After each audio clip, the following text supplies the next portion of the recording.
Fala pessoal, sejam bem-vindos ao Arena Ambiental, hoje com a presença do engenheiro Tiago Nascimento, fundador da Clean Energy BR, e hoje a gente vai falar de um tema muito legal, que é sobre biogás e biometano e como eles podem gerar milhões em receitas.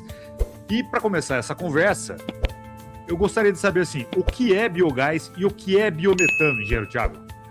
Bruno, obrigado. Primeiro, obrigado pelo convite, você e o pessoal da Arena. Agradeço bastante, sou bastante favorável a essa questão de compartilhamento de informação, de conhecimento, né, dessa área de resíduo sólido urbano, de uma forma geral, de biogás, biometano. O biogás, ele é um produto, um subproduto da decomposição da matéria orgânica. Então, o básico é isso, né? Então, a gente tem a matéria orgânica no aterro sanitário ou no biodigestor. Essa matéria orgânica com a ausência do oxigênio, né? Então, isso é importante, tem que ser um ambiente que a gente chama de anaeróbio, sem a presença de oxigênio. Ele começa um processo em que as bactérias elas conseguem decompor a matéria orgânica e transformar. Tem dois subprodutos principais, né? Que é o líquido, né? O chorume, e o gás, né? O biogás, ele, depois de basicamente três ou quatro fases, que a primeira fase é a fase que a matéria orgânica cai no aterro sanitário, né? Chega no aterro sanitário. Aí tem uma fase que a gente chama de ácida, que começa a transformação ali das enzimas e tudo mais. Depois entra numa fase de maturação, e depois uma fase metanogênica, né? No caso do aterro sanitário, isso pode durar de 6 meses a 1 ano para começar a entrar na fase metanogênica. Quando entra na fase metanogênica, o biogás ele é gerado. E o que é o biogás? O biogás ele é composto basicamente por metano, de 40 a 60% de metano, no caso de aterro sanitário. No biodigestor ele pode chegar até 60%, 70%, um pouco mais. E o restante é basicamente CO2, que pode variar entre 30% e 40% de CO2, e os outros componentes menores, no caso de aterro sanitário, é siloxano, biodigestor não tem siloxano, e o enxofre, né, o H2S, no biodigestor o H2S é muito alto, no aterro sanitário o H2S não é um problema, e outros gases menores. Então, qual que é a parte boa do biogás que eu acho, né, que eu acho interessante? Como você tem 50% de metano, se você tirar basicamente o CO2, você já eleva o biogás para uma qualidade muito melhor. Você eleva ele de 50% para 80%, 90% de metano, só tirando o CO2. Mas isso a gente pode entrar em um pouquinho mais de detalhes quando a gente falar do biometano. Tiago, a gente vai entrar em detalhes mais tecnicamente, mas a gente falou de aterro. Mas lixão e aterro controlado, eles podem gerar biogás? Então, essa é uma pergunta bem legal, Bruno. O pessoal me pergunta bastante, porque existe um ponto nebuloso aí entre é um aterro sanitário, é um lixão e é um aterro controlado. Eu falo sempre que aterro controlado e lixão não é adequado, então é um crime ambiental. Então, para mim, não existe essas três classificações, existe só duas classificações, que é aterro sanitário e o ambiente não controlado, que é o lixão ou o aterro controlado. O que diferencia? O lixão, simplesmente, é disposto, o resíduo sólido urbano, sem nenhum controle na parte de proteção ambiental, né? De proteção ambiental do lençol freático, para que o líquido, né, o chorume, não escoa na superfície, no solo e tudo mais. E também a parte do biogás, ela não tem o tratamento, ou seja, não tem uma drenagem adequada. Existem vários pontos, né? Tem pontos ambientais, que é o que eu mencionei, que é essa questão de proteção e de controle, dos vetores também, dos mosquitos, do urubu. Então, o lixão não tem nada desse tipo de controle. Inclusive, a ideia tem a parte, isso é a parte ambiental básica, né? Odor também. E a parte social, que é bastante importante também, entra nessa questão. Por quê? Porque o lixão ele não tem um controle de entrada de pessoas. Então, a maioria dos lixões, eu já fui em lixão que tinha 1.500 pessoas morando em cima do lixão, inclusive crianças e tudo mais. Então, existe um problema ambiental, existe um problema social no lixão.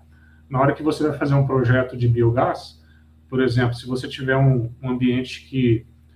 primeiro que você está fazendo um investimento muito alto, de milhões, então você não vai fazer um investimento de milhões em cima de um crime ambiental. Então, esse é o primeiro ponto.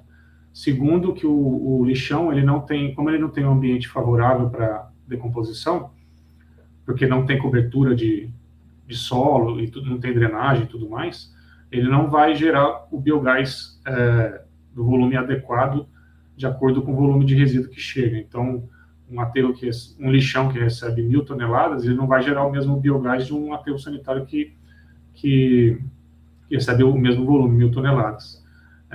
São os principais pontos da parte ambiental, na parte de controle. E a parte social também, você fazer um projeto de milhões em cima de um projeto que tem gente morando lá dentro do complexo, né?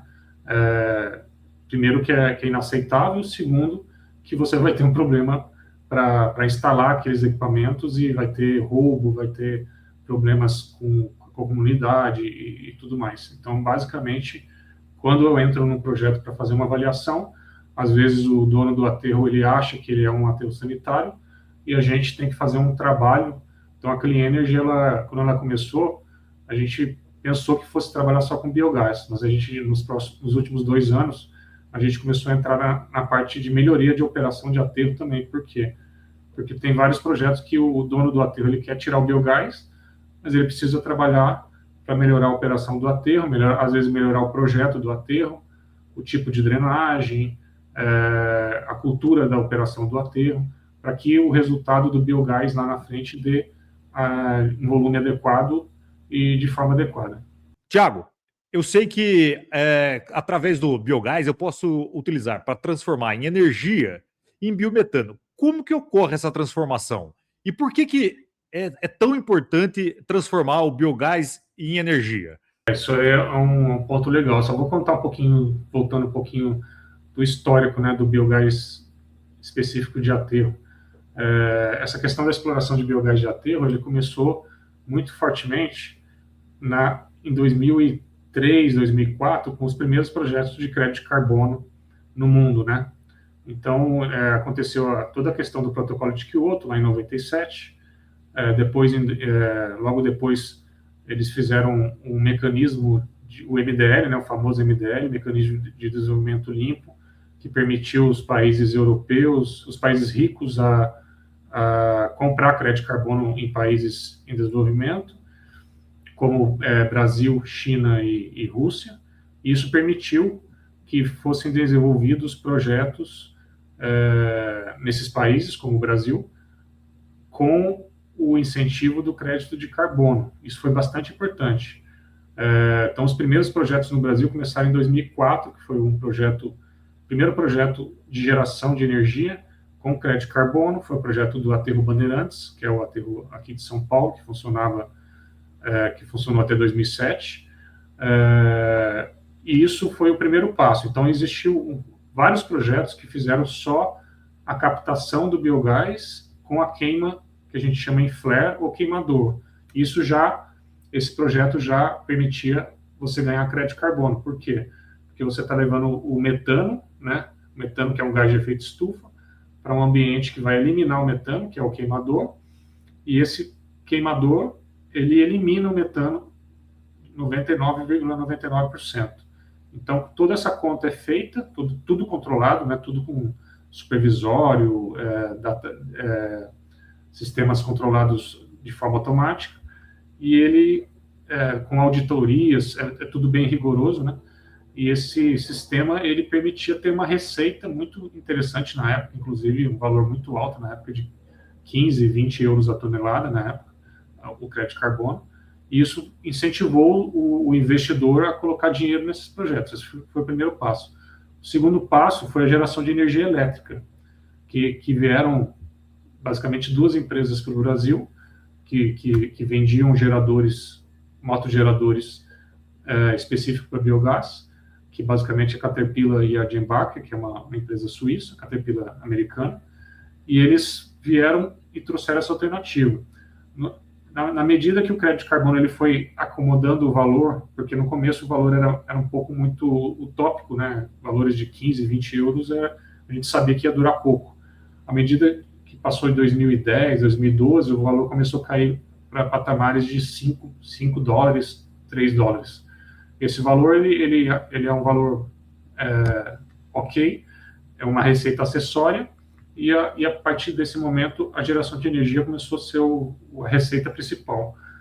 Então tiveram vários projetos no Brasil com geração de energia elétrica, que basicamente é o quê?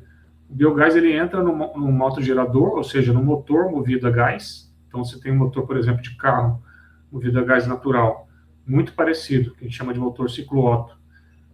Esse motogerador ele tem os pistões, tem toda a parte de um motor normal, e tem um gerador atrás. Então, esse gerador ele gera energia através do movimento mecânico do motor, e essa energia é injetada na rede. Quando é injetada na rede, no Brasil, a gente tem duas modalidades para vender essa energia. Uma é Mercado Livre de energia, que existe já consolidado no Brasil há muito tempo, que o Mercado Livre de energia permite você injetar energia aqui em São Paulo e vender essa energia lá no Nordeste, por exemplo, com tudo interligado, né, que a gente chama de sistema interligado nacional,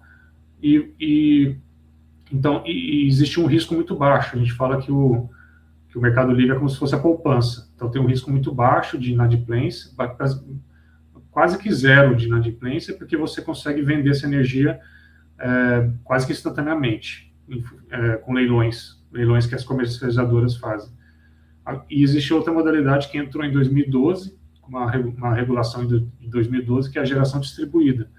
A geração distribuída, ela permitiu que os consumidores menores tivessem esse benefício, né, de comprar o termo não é comprar, mas é participar desse projeto de geração de energia, de um projeto de energia limpa.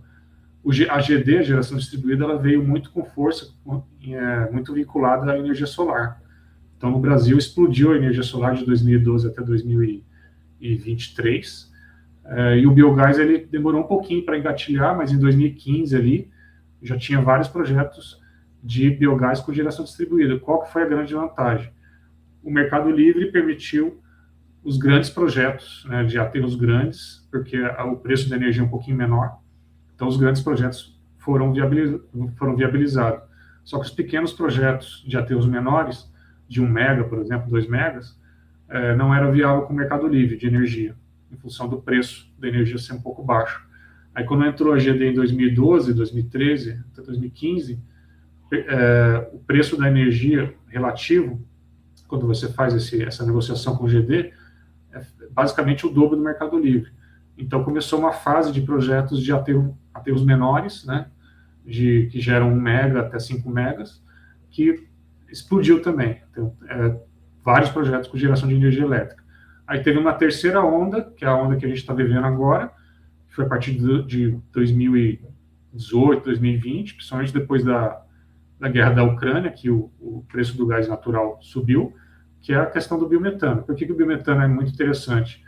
A gente sabe que a energia elétrica, a gente perde muito calor no próprio motor, né? O motor ele não é tão eficiente. A eficiência do motogerador de ciclo Otto é de no máximo 42% de eficiência. Eficiência que eu falo da caloria, né? Você pega a caloria do metano, quanto que você aproveita daquela caloria. Então, quase que 60% daquele calor, daquela caloria é perdida em motogerador. A gente percebe quando a gente pega o nosso carro, né? Quando a gente põe a mão no capô do carro, o capô está quente. Por quê? Porque é um sistema ineficiente. E o biometano não. O biometano você tá pegando o metano e está usando diretamente para algum sistema. Então você está usando ou para a indústria, ou para substituição de coque, né, que é do petróleo, ou diesel. Então, o biometano ele funciona como se fosse um gás natural, então ele é muito mais versátil do que a energia elétrica. E, para finalizar, o biometano ele te dá um retorno, né, se você fizer uma conta proporcional à energia elétrica, basicamente é o dobro da geração distribuída. Então, o retorno, o TIR desse projeto de biometano está bem mais interessante do que a geração de energia, seja na GD, seja no Mercado Livre. Então, foi um dos motivos também, logicamente, que os investidores começaram a ter interesse. E um ponto legal desse sistema do biometano é que antigamente não, nos projetos de energia elétrica,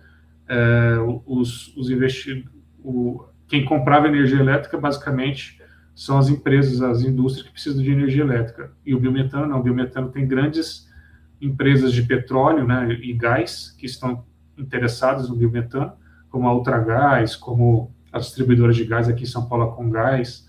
Então, isso chamou muita atenção, porque isso envolve muito dinheiro, né? Essas empresas têm bastante dinheiro. Então, isso chamou... então, o assunto do biogás de biodigestor ou de aterro sanitário ficou muito em voga, porque ele entrou dentro desse sistema geral de gás natural, de petróleo. Então, para a transição energética é muito importante. Tiago, deixa eu falar aqui com o pessoal, né? E você vai me ajudar e fazer essa explicação, né? Para a gente separar o conceito, né? Biogás e biometano, né? Eu entendo que o biometano ele provém do biogás, mas você pode me explicar um pouquinho para o pessoal, né? Para clarificar para eles esse processo? Isso é importante. O biogás, basicamente, é o gás bruto que a gente chama. Então, ele sai diretamente da drenagem do aterro.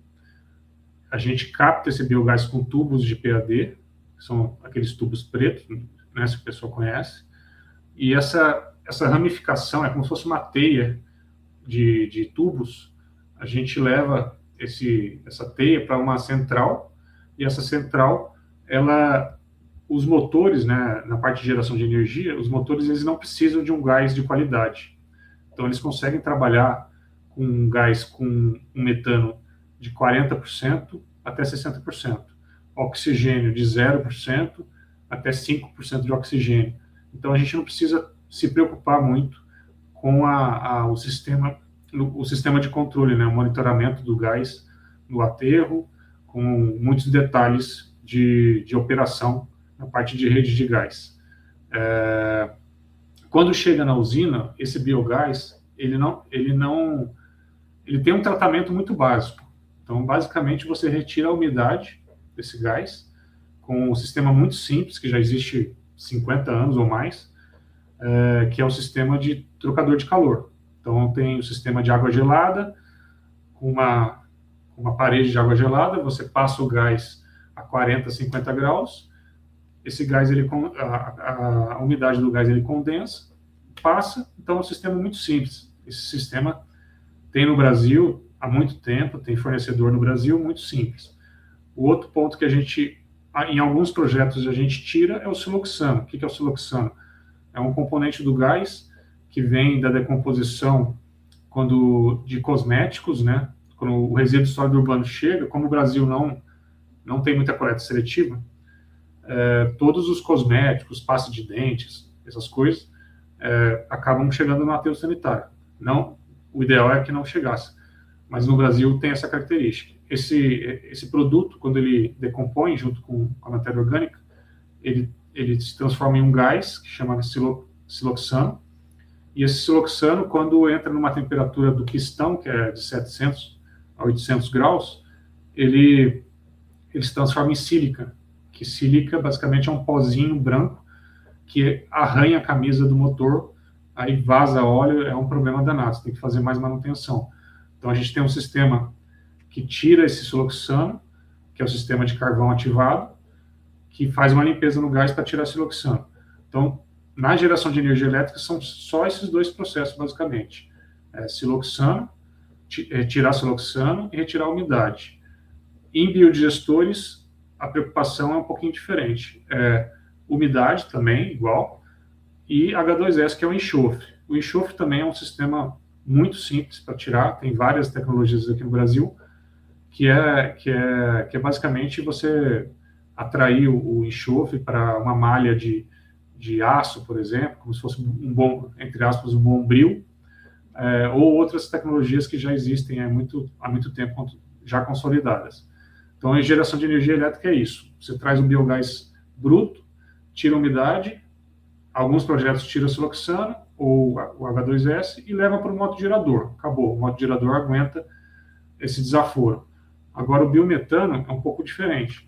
Primeiro, o biometano ele tem que trabalhar com o máximo de metano possível e o mínimo de oxigênio, que está interligado com o nitrogênio, né? Porque nossa atmosfera ela tem nitrogênio e oxigênio. Então, acaba entrando se você não faz um monitoramento muito adequado. Então, primeiro você tem que começar com um sistema de rede de gás, que eu falei, aquela teia de gás, bem instalada e bem monitorada. Aí eu falo sempre que a alma do negócio fica no campo, que é você fazer um sistema adequado de extração do biogás. Aí, quando chega na usina, se você não fez um sistema adequado, você tem que tratar esse gás. Se você não fez um monitoramento adequado, você vai gastar mais para tratar esse gás. No biometano, você tem vários outros componentes. Aí você tem que retirar a umidade, como é feito na geração de energia elétrica. Aí você tem que tirar o CO2, que o CO2 ele é relativamente fácil de retirar também. Então, tem tecnologia, por exemplo, que que é coluna de água, né? Então, o CO2 a gente sabe que ele tem atração a líquido. Então, a gente tem por exemplo, nossa água com gás. Quando a gente abre a água com gás, o que acontece? A bolinha sai, ou a cerveja. Por quê? Porque já há mais de, sei lá, 100 anos que se sabe que o CO2 ele atrai no líquido e fica contido no líquido. Então, as colunas que a gente coloca, que é o que a gente chama de water wash, que é lavador de gases, basicamente o gás ele passa nessa coluna de água e se atrai ao líquido, e esse CO2 é retirado e é mandado para um projeto normal, né, é mandado para a atmosfera esse CO2. E nesse processo o gás ele passa de 50% de metano, por exemplo, para 90% de metano. Aí você tem outras tecnologias que tem que retirar o nitrogênio, que é mais ou menos de 5% de nitrogênio, 6%, tem projeto que é 10% de nitrogênio, e se tiver oxigênio você vai ter que trabalhar com isso, você vai ter que tirar o H2S, você vai ter que tirar o siloxano, para ter o seu biometano na qualidade que a gente chama de ANP. Por quê? Porque existe uma regulação hoje, desde 2017, que é recente, que permite que o biometano seja igual, similar ao gás natural. Mas para que isso aconteça, ele tem que atingir uma qualidade que a Agência Nacional do Petróleo, a ANP, já tem uma tabela com todas as especificações do gás. Então, você tem que atingir aquela qualidade para conseguir fazer a venda do biometano. Aí existe talvez seja um outro assunto, que é a venda do biometano. Existem várias opções de venda desse biometano, mas respondendo a pergunta é isso. Então, as diferenças entre geração de energia elétrica e biometano, em termos de tratamento do gás, são essas que eu mencionei. Você falou muito sobre tecnologia, né? Pensando no Brasil, a gente tem tecnologia disponível, tem tecnologia brasileira, ou a gente depende de tecnologia, importar tecnologia para trabalhar seja na produção de energia ou seja na geração de biometano? Essa pergunta é legal, porque a gente está no processo hoje, na parte do biometano, primeiro eu vou responder, em que foi uma primeira fase aí de talvez uns 4, 5 anos, em que várias empresas entraram no Brasil, que já trabalhavam lá fora. Nos Estados Unidos e na Europa é bem comum o biometano. Eu visitei projetos de biometano em 2018, foi 18 lá na Holanda, mas existe já há muito tempo. Então eles têm lá já várias tecnologias consolidadas e eles vieram para o Brasil, 3, 4 empresas, e venderam as primeiras plantas. A primeira planta de biometano no Brasil foi no Gramacho, em 2012, 2013, uma tecnologia americana. Depois a segunda planta foi no São Pedro de Aldeia, no Rio de Janeiro, com uma planta canadense. E depois a planta de Fortaleza, do aterro sanitário de Fortaleza, que também é uma tecnologia canadense. Basicamente só tinha essa empresa no Brasil. Aí a partir de 2018, 2020, 19 e 20, entrou mais 2 ou 3 opções. Tinha um benefício do ex-tarifário, né? Então isso permitia que viabilizasse. Esse benefício do ex-tarifário acabou no final do ano passado, e o ano passado já houve esse movimento, né? As empresas que estão no Brasil, que tem 4, hoje já talvez tenha umas 6 opções, eles estão já procurando fazer todos os equipamentos aqui no Brasil. A indústria brasileira tem condições de fazer todos os equipamentos de forma competitiva e adequada. Então, assim, a partir desse ano, 2026, vai acontecer um outro movimento, que é a tropicalização dos equipamentos, né, que a gente chama de upgrade, ou de purificação do biometano. Isso é muito bom, por quê?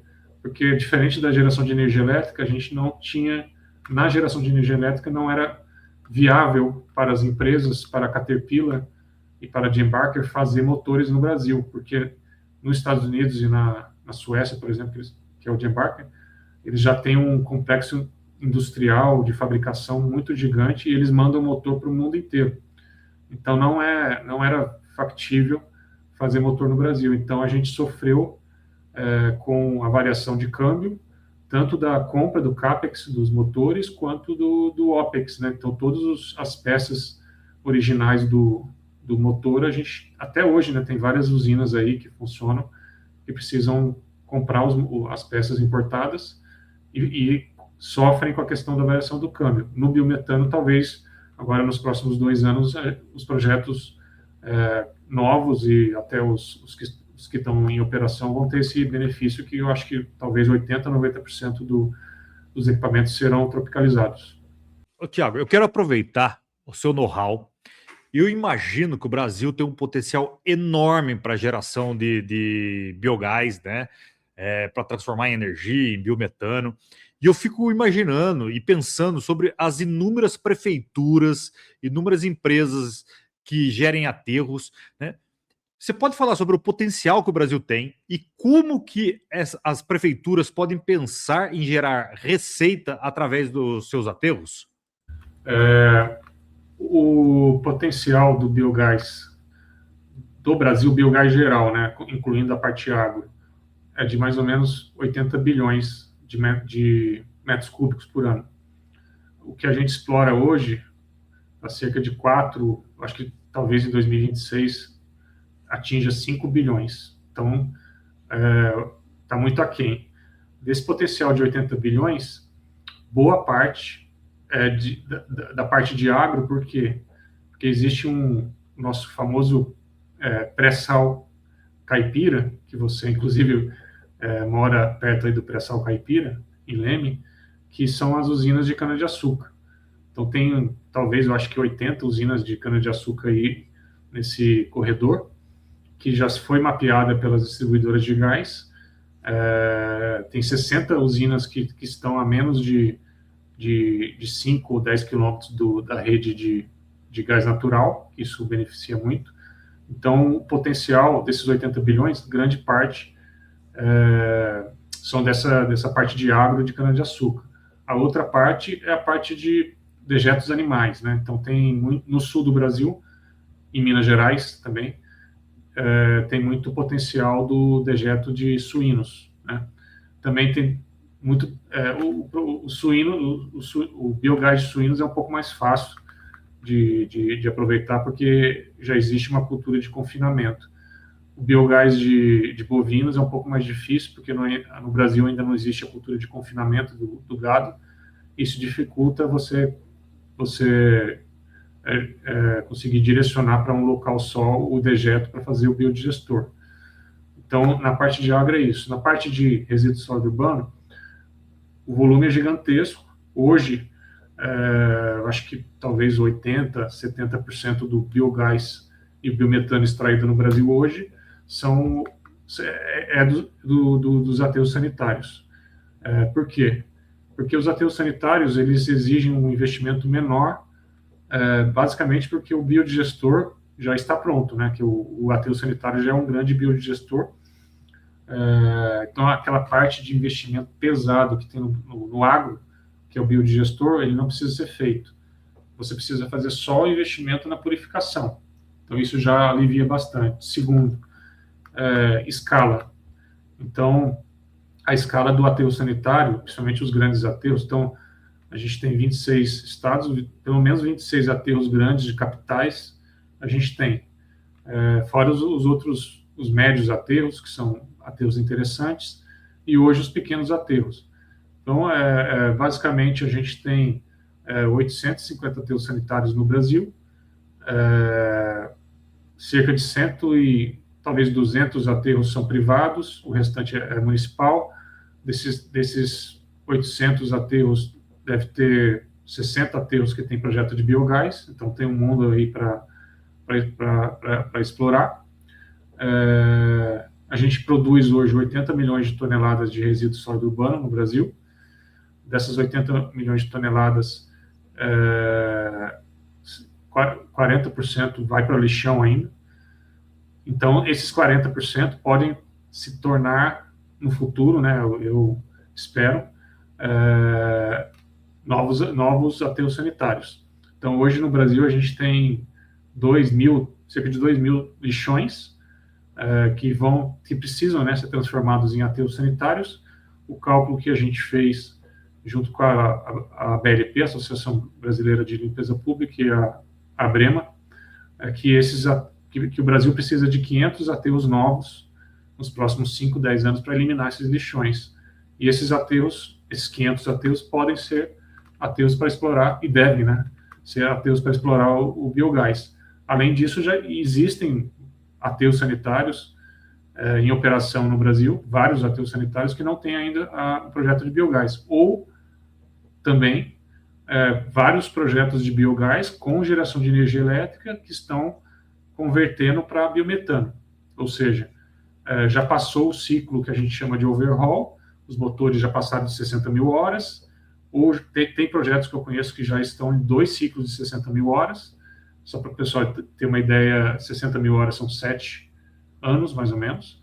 Então, esses projetos, ao invés do investidor comprar motogeradores novos, ele vai transformar para biometano. Então, tem vários projetos que eu estou acompanhando que estão tirando a geração de energia e transformando para biometano. Então, o potencial é muito grande. Tem vários investidores que a Clean Energy ela dá assessoria para entender o mercado brasileiro, para fazer due diligence. Tem projetos à venda, projetos em operação à venda de investidores que querem sair dessa área por algum motivo.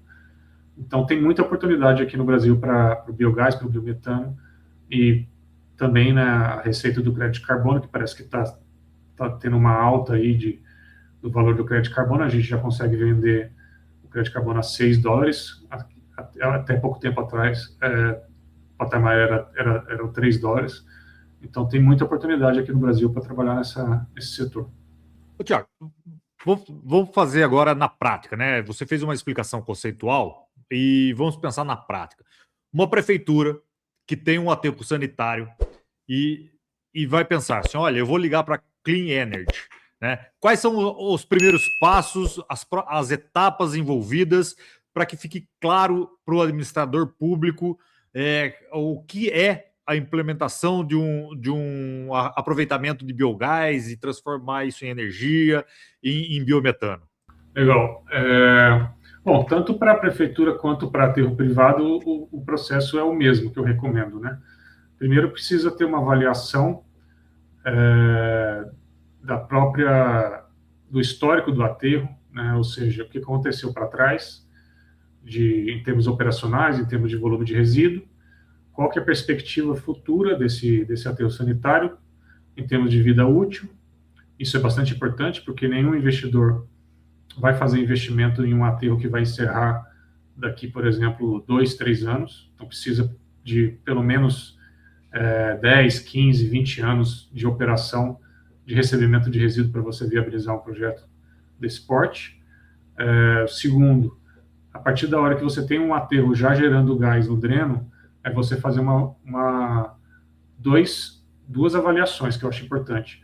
Uma é a avaliação teórica, que é você trazer todas essas informações que eu falei de volume de resíduo, de gravimetria do resíduo, de perspectiva futura de volume e tudo mais, e você fazer uma curva, uma modelagem, que existe várias modelagens aí no mundo, que projetam, né, o biogás para frente. Modelagem mais confiável hoje é do IPCC, e a gente faz essa perspectiva de forma bem conservadora, né? E esse conservador também é importante. O técnico que vai avaliar, ele precisa dar uma segurada, às vezes, no dono do aterro, seja prefeitura, seja dono privado, porque, às vezes, ele acha que a perspectiva futura vai ser... eu vou pegar... Tem aterro hoje que recebe resíduo de 50 prefeituras, e o dono do aterro, às vezes, fala, não, nos próximos 10 anos eu vou conseguir mais 10, 15 prefeituras, então vai para 60, 70 prefeituras. Aí a gente tem que falar, não, é melhor a gente ser conservador, manter o que a gente chama de flat, né, manter o mesmo valor durante os anos para que não tenha problema no futuro.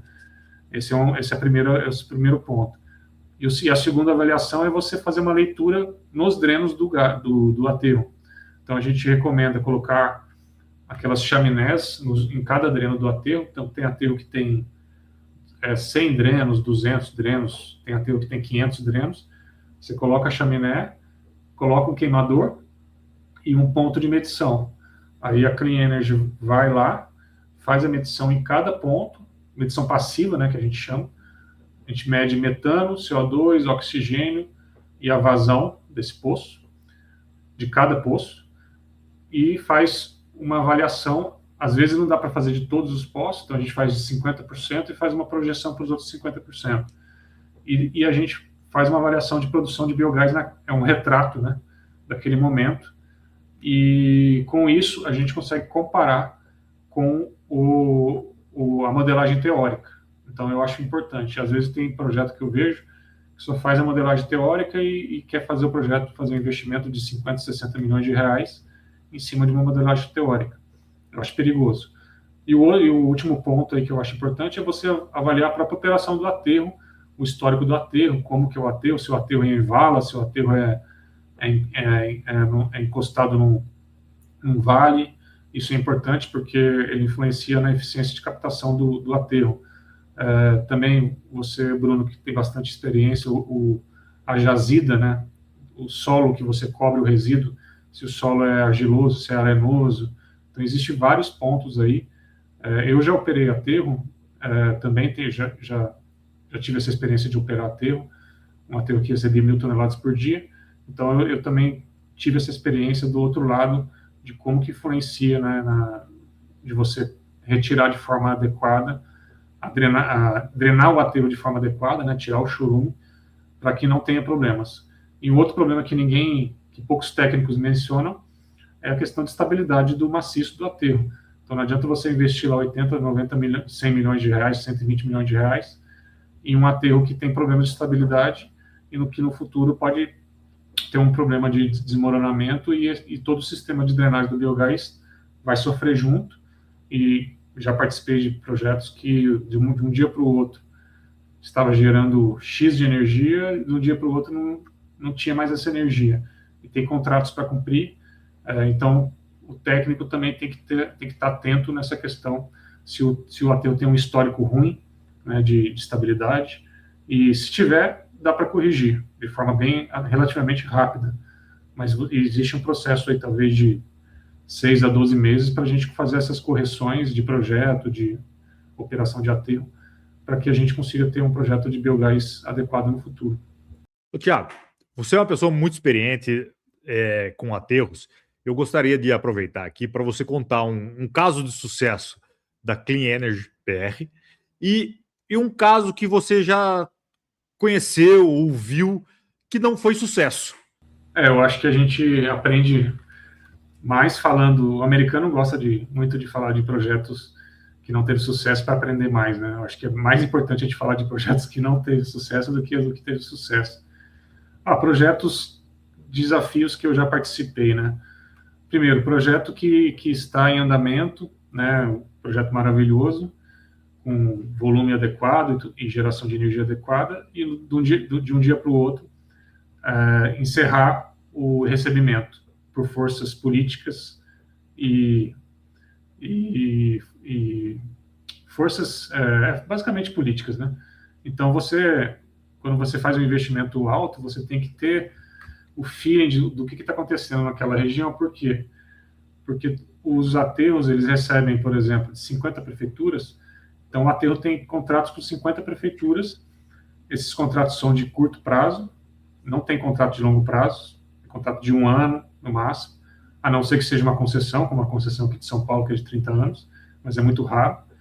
Então você tem que ter esse feeling quando você faz a avaliação. Se o aterro ele depende, por exemplo, muito de uma prefeitura só, tem aterro que recebe, tem uma prefeitura que é 80% do lixo, e os outros 20% são de 30 prefeituras. Então, esse é um ponto importante. Então, esse é um projeto que eu já participei, que teve problema e dependia de uma prefeitura só, e parou de receber essa prefeitura. Então, o gás, ele basicamente depois de 1 ano, 2 anos, o gás ele começa a cair drasticamente o volume, e daí esse projeto de biogás ele tem dificuldades financeiras. O outro que eu passei da parte de desafio, né, da parte de estabilidade. Então, o projeto operando maravilhosamente bem, e basicamente 1/3 do aterro desmoronou. Então, de um dia para o outro, você tem uma geração pela metade, e desafios com o órgão ambiental, com todos os atores envolvidos em um aterro sanitário que é bem complexo. E também tem desafios sociais, aterros que tem pressão social, que tem vizinhos reclamando de odor na lateral, perto do aterro. Aí tem uma tendência do aterro sofrer uma pressão. E então, assim, de desafios eu recomendo sempre olhar no geral, não olhar só na operação do aterro, que está gerando de biogás, mas olhar no geral, para não ter esse tipo de surpresa. E de desafio e de pontos bons, né, de projetos que tiveram sucesso, são projetos que a gente entra e eles estão gerando, eles estão ociosos, né? Então, por exemplo, tem 4 motores disponíveis, aí você chega, tem 2 motores só gerando energia. Aí a gente faz um trabalho de melhoria de operação do aterro, melhoria do processo, melhoria do monitoramento de gás, e consegue reverter para 4 motores, que é o máximo dessa capacidade desse aterro. Mas isso é um negócio bem, viu, Bruno? É um negócio bem constante. Então, tem projetos que estão operando maravilhosamente bem, do dia para o outro acontece alguma coisa que ninguém entende, que a geração diminui. A gente vai lá e trabalha. Por isso que é bom sempre ser conservador. Eu sempre falo que os projetos, o ideal é que o projeto tenha sempre um volume excedente de biogás queimando no flare, né? Porque esse excedente ele vai garantir que nos momentos de talvez algum problema operacional do aterro, alguma coisa desse tipo, ele tenha como tirar esse gás do queimador, do flare, e direcionar os motores para você cumprir os contratos, e também o biometano. Então, nessa avaliação que você mencionou na pergunta anterior, a gente tem que ser bem conservador para não ter surpresa e não ter uma experiência ruim nos projetos de biogás. Tiago, qual a perspectiva de futuro, né? Os próximos anos, o setor de biogás no Brasil, o que você pensa sobre isso? O que você pode nos dizer? O biogás no Brasil, ele está, parece que não, mas ele está no começo. Então, ele, como eu falei, começou lá em 2004, 2005. Para um setor que é muito grande, esse tempo é muito curto. Então, a gente está ainda aprendendo bastante.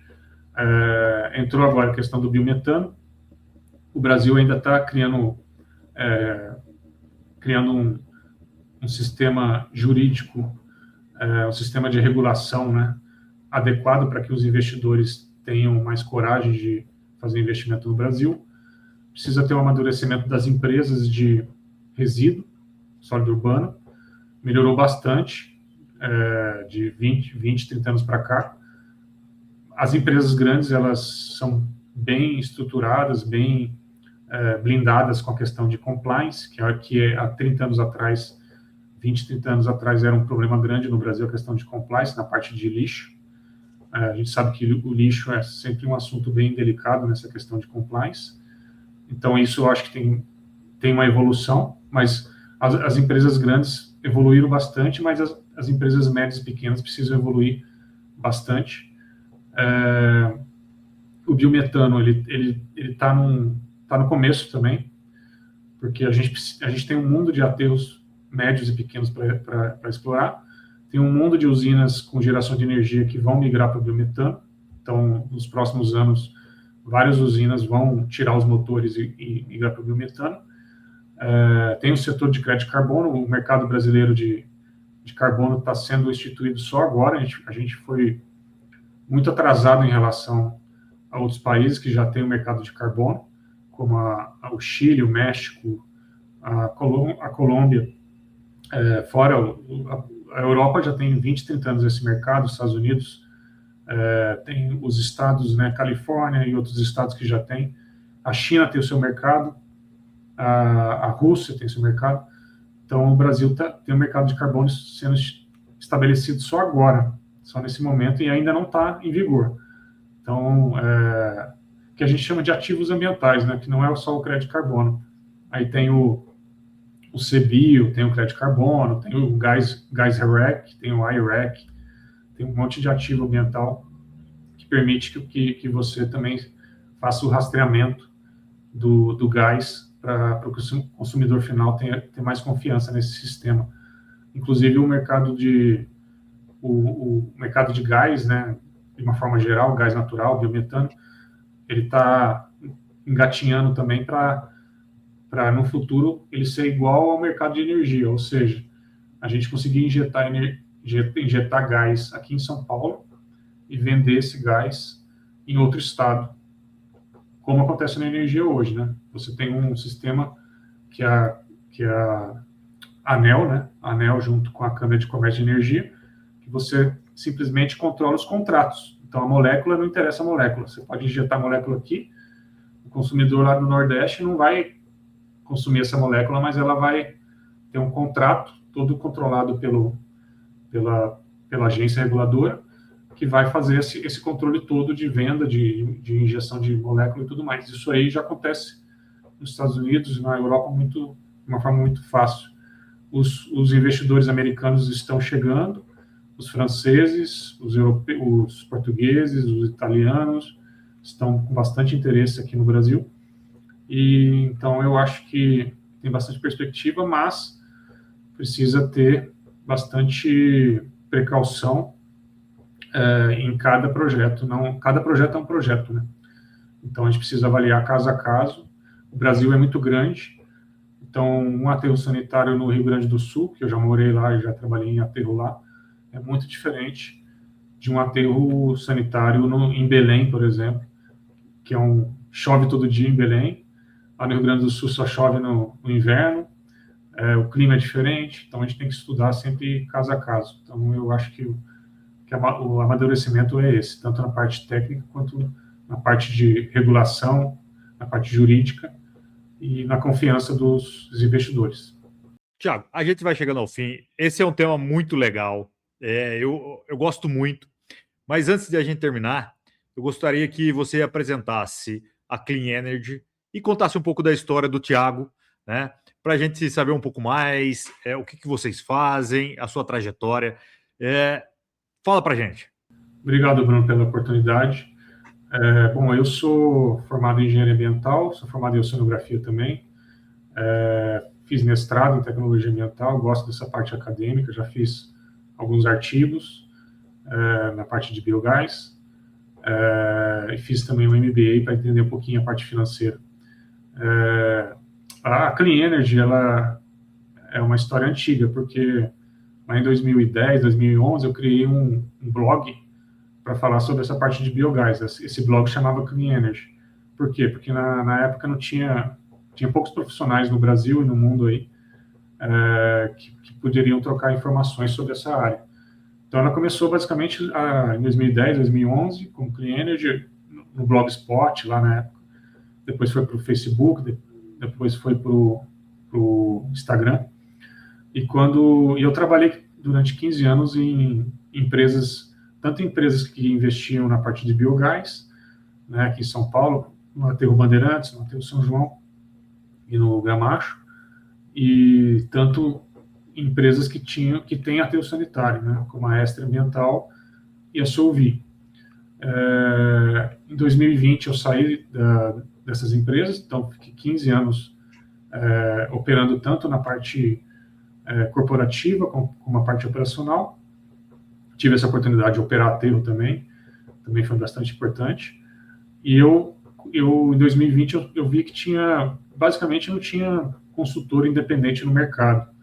Tem algumas empresas que dão apoio para os donos dos aterros, mas que são são fornecedores, né, de equipamentos, não são consultores realmente independentes. Então eu vi essa oportunidade. Em 2020 eu criei a Clean Energy, com base no nome do blog, e desde então a gente está dando apoio tanto para investidores que querem entrar no Brasil, entender o mercado, quanto para donos de aterro, para fornecedores de equipamentos. Também a gente dá apoio de entendimento do mercado. A gente também trabalha como eu mencionei, com a parte operacional do aterro, melhoria de operação. A gente também trabalha eu tive bastante experiência em projetos de crédito de carbono. A gente registrou talvez uns 15, 20 projetos de biogás. Eu participei. Então, a gente também dá um pouco de apoio nesse sentido. E agora, em 2026 e 2027, a Clean Energy pretende ser um hub, né, na parte de resíduos. Então, a gente acaba englobando alguns outros pontos, como outras tecnologias, como CDR, reciclagem. A gente faz gravimetria de aterro, que foi uma solicitação do mercado também. A gente acabou sendo solicitado para fazer gravimetria em função de fazer a curva do biogás, né? Então, a intenção é essa no futuro, nos próximos 2 anos aí, a gente se estruturar para apoiar mais e ter uma solução completa, né? Porque às vezes a gente entra só para estudar o biogás, mas tem que estudar todos os pontos. E, como eu falei, por exemplo, reciclagem, né? A gente entra num projeto que vai receber 1.000 toneladas por dia durante 20 anos para frente, só que existe esse movimento de ter mais coleta seletiva, reciclagem no aterro, e isso vai tirar parte da matéria orgânica do aterro. Então a gente tem que entender isso para fazer a análise de produção do biogás. Então a gente acaba entrando em todos os pontos da área de resíduo. Então essa é a intenção, e a gente fica disponível também.